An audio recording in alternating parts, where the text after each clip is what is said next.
আজকে আমরা এমন এক ভয়ঙ্কর মহামারীর কথা বলবো যা আগামী পৃথিবীর মানুষের জন্য হতে পারে এক মৃত্যুফাত। না, আমি কোনো ভয়ঙ্কর বাইরের রোগের কথা বলছি না। আমি বলছি এমন এক অদৃশ্য মহামারীর কথা যা হয়তো নিঃশব্দে মানুষের শরীর থেকে আগে তার মনকে আক্রান্ত করে। যে মহামারী মানুষের কাছ থেকে কেড়ে নিতে পারে তার সুখ, মানসিক শান্তি, জীবনের উদ্দেশ্য, এমনকি নিজের উপর বিশ্বাসটুকু। সবচেয়ে ভয়ঙ্কর ব্যাপার কি জানেন? এই মহামারীতে আক্রান্ত মানুষ হয়তো বাইরে থেকে একদম স্বাভাবিক দেখাবে, কিন্তু তার ভেতরে তৈরি হতে পারে এক গভীর শূন্যতা। প্রশ্ন হলো, আপনি কি নিশ্চিত এই মহামারী থেকে আপনি পুরোপুরি নিরাপদ? একটু থামুন, চারপাশের পৃথিবীটা একবার দেখুন। মানুষ ছুটছে, কেউ সাফল্যের পিছনে, কেউ অর্থের পেছনে, কেউ ভবিষ্যৎ গড়ার পেছনে। কিন্তু এই সমস্ত ছুটে চলার মাঝেও একটা প্রশ্ন যেন বারবার ফিরে আসে, আমরা কি সত্যিই সুখী? কারণ মানুষ যত কিছুই অর্জন করুক, তার ভেতরে যদি শান্তি না থাকে, তাহলে সেই অর্জনের মূল্য কোথায়? আমাদের দেওয়া ভিডিওতে সুখ নিয়ে একটি গুরুত্বপূর্ণ বিষয় সামনে আসে।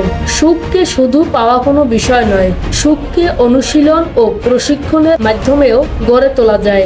এমনকি শিশুদের ক্ষেত্রেও দেখা যায়, তারা যখন আনন্দের সঙ্গে শেখে, তখন শেখার অভিজ্ঞতাও হয়ে ওঠে আরো সুন্দর। কিন্তু তারপর আসে জীবনের কঠিন সময়। এক সময় মানুষের স্বাভাবিক জীবন থেমে যায়, ভয়, অনিশ্চয়তা, বিচ্ছিন্নতা সবকিছু মানুষের জীবনের সঙ্গে জড়িয়ে পড়ে। আর তখন আমরা বুঝতে পারি, শুধু শরীর সুস্থ থাকলেই মানুষ সম্পূর্ণ সুস্থ নয়, মানুষের মনও সুস্থ থাকতে হবে।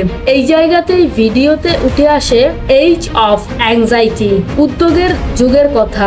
আর তার থেকেও গভীরে রয়েছে এক্সিস্টেন্সিয়াল ভ্যাকুয়াম, জীবনের অর্থ ও উদ্দেশ্য নিয়ে এক ধরনের ভেতরের শূন্যতা। একজন মানুষ হয়তো বেঁচে আছে, হাঁটছে, কথা বলছে, কাজ করছে, কিন্তু তার ভেতরে যদি প্রশ্ন জেগে ওঠে, আমি কেন বেঁচে আছি?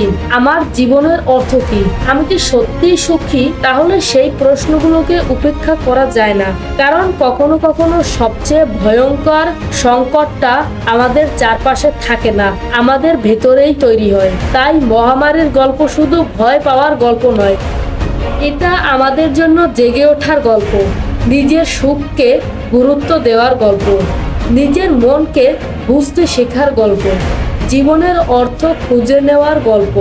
কারণ পৃথিবী বদলানোর আগে হয়তো আমাদের নিজেদেরই বদলাতে হবে।